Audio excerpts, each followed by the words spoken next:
എൻ്റെ പേര് ക്രിസ്റ്റി. ഞാൻ കണ്ണൂർ ജില്ലയിൽ നിന്നാണ് വരുന്നത്.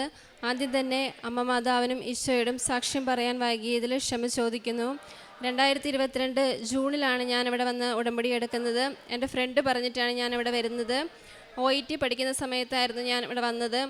ഉടമ്പടി എടുത്തു എന്നല്ലാതെ ആ ഉടമ്പടിയിൽ ആഴമായി പ്രാർത്ഥിക്കുകയോ അങ്ങനെയൊന്നും ചെയ്തില്ല. അത്യാവശ്യം പ്രാർത്ഥിച്ചിരുന്നു. ഞാൻ അത് തന്നെ കണ്ടിന്യൂ ചെയ്തു. അങ്ങനെ OIT 3 തവണ എഴുതി, കിട്ടിയില്ല. അങ്ങനെ സൗദിക്ക് പോകാനുള്ള പ്രോസസ്സിങ് സ്റ്റാർട്ട് ചെയ്തു. എല്ലാ കാര്യങ്ങളും തടസ്സങ്ങളും കൂടാതെ എല്ലാം നടന്നു. അതിനുശേഷം ഞാൻ വീണ്ടും വന്ന് ഉടമ്പടി പുതുക്കി സൗദിക്ക് പോവുകയും അവിടെ നല്ലൊരു ഹോസ്പിറ്റലിൽ ഇൻ്റർവ്യൂ സെലക്ട് ആവുകയും ചെയ്തു. അത് കഴിഞ്ഞ് എക്സാം ഇവിടുന്ന് എഴുതാതെ അവിടെ ചെന്നിട്ട് എഴുതാൻ വേണ്ടിയാണ് ഇരുന്നത്. അവിടെ ചെന്ന് അവിടുത്തെ വർക്ക് പ്രഷർ മൂലം എക്സാമിന് ഫെയിലായാൽ മതിയെന്ന് ചിന്തിച്ചു. അങ്ങനെ ഒരു കോച്ചിങ്ങും അറ്റൻഡ് ചെയ്തില്ല.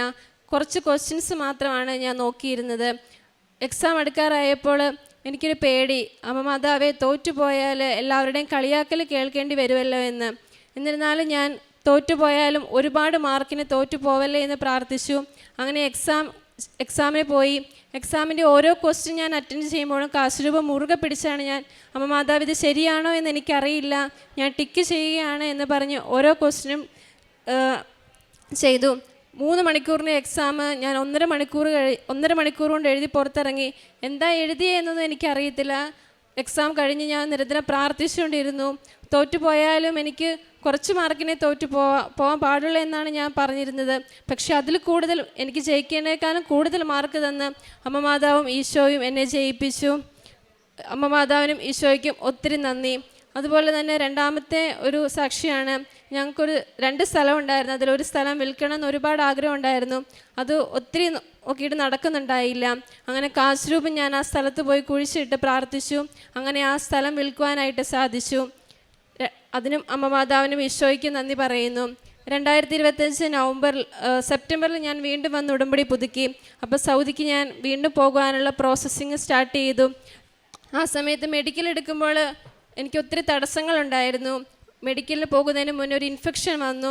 അപ്പോൾ ഡോക്ടർ പറഞ്ഞു, ഇപ്പോൾ മെഡിക്കൽ എടുക്കുന്നത് റിസ്ക്കാണ്, നിനക്ക് വേണമെങ്കിൽ പോയി ട്രൈ ചെയ്യാമെന്ന് പറഞ്ഞു. ഞാൻ ഉടമ്പടി തൈലം യൂസ് ചെയ്ത് മെഡിക്കലിന് പോയി. അമ്മ മാതാവും ഈശോയും അതിനും എന്നെ അനുഗ്രഹിച്ചു. മെഡിക്കൽ ഫിറ്റാണ് എന്നോട് പറഞ്ഞു. അതുപോലെ ഞാൻ സൗദി ചെന്ന സമയത്ത് ഒത്തിരി ടെൻഷനുണ്ടായിരുന്നു. എൻ്റെ പാസ്പോർട്ടും വിസയും എൻ്റെ കയ്യിൽ നിന്ന് മിസ്സായിപ്പോയി. നെക്സ്റ്റ് ഫ്ലൈറ്റിനുള്ള സമയമായി. അപ്പോൾ എന്ത് ചെയ്യണമെന്നൊന്നും അറിയത്തില്ല. ആ ഫയലിൽ കൃപാസന പത്രം ഉണ്ടായിരുന്നു. ഞാൻ അമ്മ മാതാവിനോട് ഒത്തിരി പ്രാർത്ഥിച്ചു. എനിക്ക് നെക്സ്റ്റ് ഫ്ലൈറ്റ് പോകാനുള്ള സമയമായി, ഞാൻ എന്ത് ചെയ്യും? വിസയും പാസ്പോർട്ടും ഇല്ലാണ്ട് എനിക്കൊരിക്കലും പോകാൻ കഴിയില്ല നെക്സ്റ്റ് ഫ്ലൈറ്റിന്. അങ്ങനെ ഓഫീസിൽ ചെന്നപ്പം ഇവിടെ ഇല്ല എന്ന് പറഞ്ഞു. അങ്ങനെ ഞാൻ ഏത് ടെർമിനലാണെന്ന് പോലും എനിക്ക് നോക്കാനുള്ളൊരു ധൈര്യം ഉണ്ടായിരുന്നില്ല. ആരോ പറഞ്ഞു വിട്ടതുപോലെ ഒരു ബ്രദർ എൻ്റെ അടുത്ത് വന്നു. ഞാൻ ആ ബ്രദറിനോട് ഹെൽപ്പ് ചോദിച്ചു. ഈ ടെർമിനലിലേക്ക് എനിക്കൊന്ന് പോകണം, എൻ്റെ കൂടെ ഒന്ന് വരാമോ എന്ന് ചോദിച്ചു. ആ ബ്രദർ എൻ്റെ കൂടെ വന്ന് അടുത്ത ഓഫീസിലാണ് ചെന്നത്. അവിടെ ചെന്നപ്പോൾ എൻ്റെ പാസ്പോർട്ടും വിസയും അവിടെ ഉണ്ടായിരുന്നു. അവരെൻ്റെ പേര് ചോദിച്ച് എനിക്ക് പാസ്പോർട്ടും വിസയും തന്നു. അതിനും അമ്മ മാതാവിനോടും ഈശോയോടും ഒത്തിരി നന്ദി പറയുന്നു. അതുപോലെ തന്നെ ഞാൻ വർക്ക് ചെയ്യുന്ന സമയത്ത് എല്ലാ കാര്യങ്ങളും എൻ്റെ അമ്മ മാതാവിൻ്റെയും ഈശോയുടെ ഒരു പ്രസൻസ്, ഒരു പ്രൊട്ടക്ഷൻ എപ്പോഴും എനിക്ക് ഫീൽ ചെയ്യുമായിരുന്നു. അത്യാവശ്യം പ്രാർത്ഥിച്ചിരുന്ന് ഞാൻ കൂടുതൽ നന്നായി പ്രാർത്ഥിക്കുവാനും എന്താണ് വിശ്വാസം എന്നൊക്കെ ഒത്തിരി ആഴപ്പെടുവാനുള്ള ഒരുപാട് കൃപ എനിക്ക് ലഭിച്ചു. അതുപോലെ ഈ നവംബറിൽ ഒരു ഇമോഷണലി ഒത്തിരി ഡൗൺ ആയ ഒരു സിറ്റുവേഷൻ, ഒരു ഒറ്റപ്പെടലിൻ്റെ ഒരു സിറ്റുവേഷനൊക്കെ എൻ്റെ അടുത്തുണ്ടായി. അപ്പോഴാണ് ഞാൻ കൂടുതൽ അച്ഛൻ്റെ ഡെയിലി ബ്രെഡൊന്നും അതിനു മുന്നേ ഞാൻ അങ്ങനെ കാണത്തില്ലായിരുന്നു. ഡെയിലി ബ്രെഡ് കാണുവാനും ധ്യാനങ്ങൾ കൂടുതൽ കേൾക്കുവാനും ഒത്തിരി ജപമാലകൾ ചെല്ലുവാനൊക്കെ എനിക്കൊരു അവസരമായ ആ ഒരു ഒറ്റപ്പെടലിൽ ആ സിറ്റുവേഷനിൽ ഞാൻ എടുത്തു. പക്ഷേ ഒരു ഡിസംബറൊക്കെ ആയപ്പോഴത്തേക്കും ഞാൻ പ്രാർത്ഥിച്ച കാര്യങ്ങളൊന്നും നടക്കാതെ വന്നപ്പോൾ ഒത്തിരി സങ്കടം എനിക്കുണ്ടായി. എന്താ അമ്മ മാതാവ് എൻ്റെ പ്രാർത്ഥന കേൾക്കുന്നില്ല എന്ന് വരെ തോന്നിപ്പോയി. അങ്ങനെ ഞാൻ കുറച്ച് ദിവസത്തേക്ക് പ്രാർത്ഥനകളെല്ലാം സ്റ്റോപ്പ് ചെയ്തു. പെട്ടെന്ന് എനിക്കൊരു തോന്നൽ, ഞാൻ പ്രാർത്ഥന സ്റ്റോപ്പ് ചെയ്ത് കഴിഞ്ഞിട്ടും കാര്യമൊന്നുമില്ല, അമ്മ മാതാവ് എൻ്റെ കൂടെ ഉണ്ടെന്നൊരു പ്രസൻസ് ഫീൽ ചെയ്യാൻ വേണ്ടി തന്നൊരു അനുഭവമായിട്ട് ഞാൻ അതിനെ കാണുന്നു. അതുപോലെ തന്നെ പ്രേക്ഷിത പ്രവർത്തനമായിട്ട് ഞാൻ ചെയ്തത് പത്രങ്ങൾ ചർച്ചുകളിൽ, ഓട്ടോ സ്റ്റാൻഡ്, അതുപോലെ വീടുകളിലൊക്കെ കൊടുക്കുമായിരുന്നു. കാരുണ്യപ്രവർത്തികളായിട്ട് എൻ്റെ മുന്നിൽ ആര് വന്നാലും അവർക്ക് വേണ്ട കാര്യങ്ങൾ ചെയ്തു കൊടുക്കുകയും അതുപോലെ വൃദ്ധസദനത്തിൽ ക്യാഷ് കൊടുക്കുകയും അതുപോലെ ഒരു ചിൽഡ്രൻസിന് കുറച്ച് അങ്ങനെ ചിൽഡ്രൻസിനെ സഹായിക്കാൻ വേണ്ടിയിട്ടൊരു അങ്ങനെ അവരെ ഹെൽപ്പ് ചെയ്യാൻ സാധിച്ചിട്ടുണ്ട്. പിന്നെ ആത്മീയമായിട്ട് ജീവിതത്തിൽ ഒത്തിരി ജപമാലകൾ ചെല്ലുവാനും ബൈബിൾ വായിക്കുവാനും അതുപോലെ തന്നെ ഒത്തിരി എന്താ പറയുക, വിശ്വാസ ജീവിതത്തിലേക്ക് ഒത്തിരി ആഴപ്പെടുവാനുള്ള ഒരു കൃപ ലഭിച്ചു. അമ്മ മാതാവിനും ഈശോയ്ക്കും ഒരുപാട് നന്ദി. ചെറുതും വലുതുമായ അനുഗ്രഹങ്ങൾ തന്ന് അനുഗ്രഹിച്ച അമ്മ മാതാവിനും ഈശോയ്ക്കും ഒരുപാട് നന്ദി പറയുന്നു. ഏഷ്യ പ്രവാചകന്റെ പുസ്തകം 5-ാം അധ്യായം 26-ാം തിരുവചനം. വിദൂരസ്ഥമായ ഒരു ജനതയ്ക്ക് അവിടുന്ന് ഒരു അടയാളം കാണിക്കും. ഭൂമിയുടെ അതിർത്തിയിൽ നിന്ന് അവരെ ചൂളം വിളിച്ചു വരുത്തും. ഇതാ അതിവേഗം അവർ വരുന്നു. അതിവേഗം നാം ഈശോയുടെ അടുത്തേക്ക് ഓടിയെത്തുന്നതിന് വേണ്ടി പരിശുദ്ധ അമ്മ ബഹുമാനപ്പെട്ട ജോസഫ് അച്ഛന് നൽകിയിരിക്കുന്ന ഒരു പ്രാർത്ഥനാ പദ്ധതിയാണ് ഉടമ്പടി എടുക്കൽ എന്ന ഉടമ്പടി ജീവിതം എന്ന വലിയ പ്രാർത്ഥനാ പദ്ധതി. ഒരുപാട് ലക്ഷക്കണക്കിന് മക്കൾ ഇവിടെ വന്ന് ഉടമ്പടി എടുത്ത് പ്രാർത്ഥിക്കുമ്പോൾ അവരുടെ ജീവിതത്തിലുണ്ടാകുന്ന വലിയ ഫിസിക്കൽ നീഡിനേക്കാൾ കൂടുതൽ ആധ്യാത്മികമായ അവരുടെ വിശുദ്ധിയും അവർ ആധ്യാത്മികമായി കണ്ടെടുക്കുന്ന സ്റ്റോർ ചെയ്യുന്ന ഒരു വലിയ ആസ്തിയെക്കുറിച്ചാണ് ഓരോ മക്കളും ഇവിടെ അൾത്താരയിൽ വന്ന് അവരുടെ പ്രത്യക്ഷീകരണ സാക്ഷ്യമായി ഏറ്റുപറയുന്നത്. പ്രത്യക്ഷീകരണത്തിൻ്റെ സാക്ഷിയാവുക എന്നുള്ളത് പരിശുദ്ധ അമ്മ കൂടെ നിൽക്കുന്ന ഒരു വലിയ അനുഭവം നമുക്കുണ്ടാകുമ്പോഴാണ് പരിശുദ്ധ അമ്മ നമ്മുടെ കൈപിടിച്ച് ഈശോയിലേക്ക് എത്തിക്കുന്നതും ഈശോയുടെ കൂടെ ചേർന്ന് ഈശോയുടെ ക്രിസ്തു കൈമാറ്റം നമുക്ക് ജീവിതത്തിൽ അനുഭവവേദ്യമാകുന്ന ഒരു ജീവിത ക്രമം നമുക്കുണ്ടാകുമ്പോഴാണ് ഉടമ്പടി നമ്മിൽ കത്തുന്നതെന്ന് ജോസഫ് അച്ഛൻ നമ്മെ ഓർമ്മിപ്പിക്കാറുണ്ട്. സമയച്ചുരുക്കത്തിൻ്റെ അമ്മ ക്രിസ്റ്റിയുടെ ഒരു വലിയ ജീവിതഭാരങ്ങൾ ലഘൂകരിച്ചു കൊടുത്തതായിട്ടാണ് ഈ സാക്ഷ്യം നമ്മോട് ഓർമ്മിപ്പിക്കുന്നത്. ക്രിസ്റ്റി പറയുന്നുണ്ട്, 3.5 മണിക്കൂറിൻ്റെ ഒരു എക്സാമാണ്. 1.5 മണിക്കൂർ കൊണ്ട് പരിശുദ്ധ അമ്മയോട് പ്രാർത്ഥിച്ചത് കുറച്ച് മാർക്കിൽ മാത്രം എന്നെ തോൽപ്പിക്കണമേ എന്നുള്ള ഒരു ഫണ്ണിയായിട്ടുള്ള പ്രാർത്ഥനയാണ് ക്രിസ്റ്റി പ്രാർത്ഥിച്ചത്.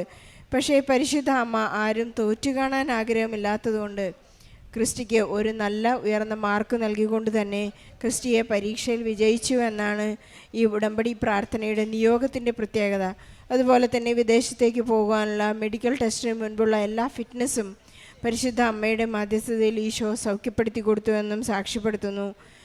തൻ്റെ വളരെ പെട്ടെന്നുണ്ടായിട്ടുള്ള പല അപകടങ്ങളിൽ നിന്നും അസ്വസ്ഥതകളിൽ നിന്നും വളരെ പ്രത്യേകമായി വിസയും പാസ്പോർട്ടും നഷ്ടപ്പെട്ടപ്പോൾ പരിശുദ്ധ അമ്മ തന്നെ ഉടമ്പടിയിലായിരിക്കുന്ന എല്ലാ മക്കളെയും പരിശുദ്ധ അമ്മ നമ്മോട് കൂടെ സഞ്ചരിക്കുന്നതുകൊണ്ട് നമുക്കൊന്നും ഭയപ്പെടേണ്ടതില്ല. ഏറ്റവും അത്യാവശ്യമായ ഡോക്യുമെൻ്റാണ് ഒരു യാത്ര ചെയ്യുമ്പോൾ, ഫ്ലൈറ്റിൽ യാത്ര ചെയ്യുമ്പോൾ വിദേശത്ത് ജോലി ചെയ്യുന്നവരുടെ കയ്യിലുണ്ടായിരിക്കേണ്ട വിസയും പാസ്പോർട്ടും അവർക്ക് നഷ്ടപ്പെട്ടപ്പോൾ പരിശുദ്ധ അമ്മ തന്നെ ഒരു ദൂതനെ അയച്ചുകൊണ്ട് സീറ്റിലേക്ക് കയറുന്നതിന് മുൻപ് അവർക്ക് ആ വിസയും പാസ്പോർട്ടും എത്തിച്ചു കൊടുക്കുന്നത്. നമുക്ക് പ്രതീക്ഷിക്കാനും പ്രത്യാശിക്കുവാനും സാധിക്കാത്ത ഒരുപാട് കാര്യങ്ങളാണ് പരിശുദ്ധ അമ്മ നമ്മെ ഓർമ്മിപ്പിക്കുകയും നമുക്ക് വേണ്ടി ചെയ്തുകൊണ്ടിരിക്കുകയും ചെയ്യുന്നത്. അത്യാവശ്യം കഷ്ടിച്ച് പ്രാർത്ഥിച്ചിരുന്ന ഒരു മകളാണ് ഇന്ന് ഉടമ്പടി ജീവിതത്തിന് ശേഷം ജീവിതത്തെ ഒരു ക്രമമായി ഈശോയെ ഏറ്റുപറഞ്ഞുകൊണ്ട് തൻ്റെ കാരുണ്യ പ്രവൃത്തികളിലും പ്രേക്ഷിത പ്രവർത്തനങ്ങളിലുമെല്ലാം ഈശോയെ പ്രതിഫലിപ്പിച്ചുകൊണ്ട് തൻ്റെ ജീവിത സാക്ഷ്യം മറ്റുള്ളവർക്ക് പറഞ്ഞു കൊടുത്തുകൊണ്ട് ഉടമ്പടി എടുക്കുമ്പോഴുണ്ടാകുന്ന ഉടൻ പരിഹാരത്തെക്കുറിച്ചെല്ലാം ഈ മകൾ ഏറ്റുപറഞ്ഞ് ഇന്ന് ജീവിക്കുന്നത്. പല മക്കളും തൻ്റെ തന്നെ സാക്ഷ്യങ്ങൾ കേട്ടുകൊണ്ട് അവരുടെ ക്രിസ്റ്റിയുടെ ജീവിതാനുഭവങ്ങൾ കേട്ടുകൊണ്ട് ഉടമ്പടി എടുക്കാൻ ഇന്ന് തയ്യാറായി മുന്നോട്ട് വന്നിരിക്കുന്നത്.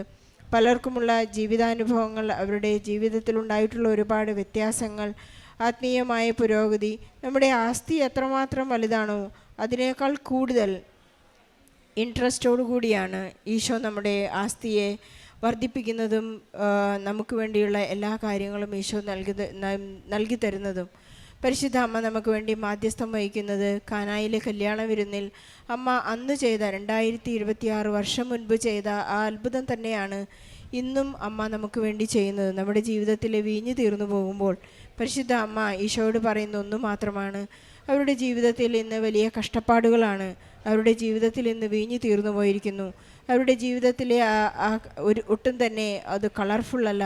അങ്ങനെ 6 കൽഭരണികളും നിറച്ചുകൊണ്ട് നമ്മുടെ ജീവിതത്തിന് ആവശ്യമായതും നമ്മൾ ആഗ്രഹിക്കുന്നതും നമുക്ക് വരാനിരിക്കുന്ന കാര്യങ്ങൾക്ക് പോലും മുൻതൂക്കം നൽകി പരിശുദ്ധ അമ്മ നമ്മെ സംരക്ഷിക്കുന്ന വലിയ വലിയ സാക്ഷ്യങ്ങൾ നമുക്ക് ഈശോയ്ക്കും അമ്മയ്ക്കും പരിശുദ്ധ അമ്മയ്ക്കും നന്ദി പറയാം. ക്രിസ്റ്റിക്കും കുടുംബത്തിനും ലഭിച്ച എല്ലാ അനുഗ്രഹങ്ങൾക്കും നന്ദി പറഞ്ഞുകൊണ്ട് നമ്മുടെ എല്ലാ നിയോഗങ്ങളെയും ഈ സാക്ഷ്യത്തോട് ചേർത്ത് വെച്ച് പരിശുദ്ധ അമ്മയ്ക്കും ഈശോയ്ക്കും നന്ദി പറഞ്ഞുകൊണ്ട് ഒരു നല്ല കയ്യടിയോടെ ഈ സാക്ഷ്യം നമുക്ക് സമർപ്പിക്കാം. അത്യപൂർവ ദൈവാനുഭവങ്ങൾ ഇനി നിങ്ങൾക്കും സ്വന്തം. ഈ യൂട്യൂബ് ചാനൽ ഇതുവരെ സബ്സ്ക്രൈബ് ചെയ്തിട്ടില്ലെങ്കിൽ ഇപ്പോൾ തന്നെ സബ്സ്ക്രൈബ് ചെയ്യുക. ഈ വീഡിയോ ഇപ്പോൾ തന്നെ നിങ്ങളുടെ സുഹൃത്തുക്കൾക്ക് ഷെയർ ചെയ്തുകൊണ്ട് കർത്താവിൻ്റെ പ്രേക്ഷിതരാകുക.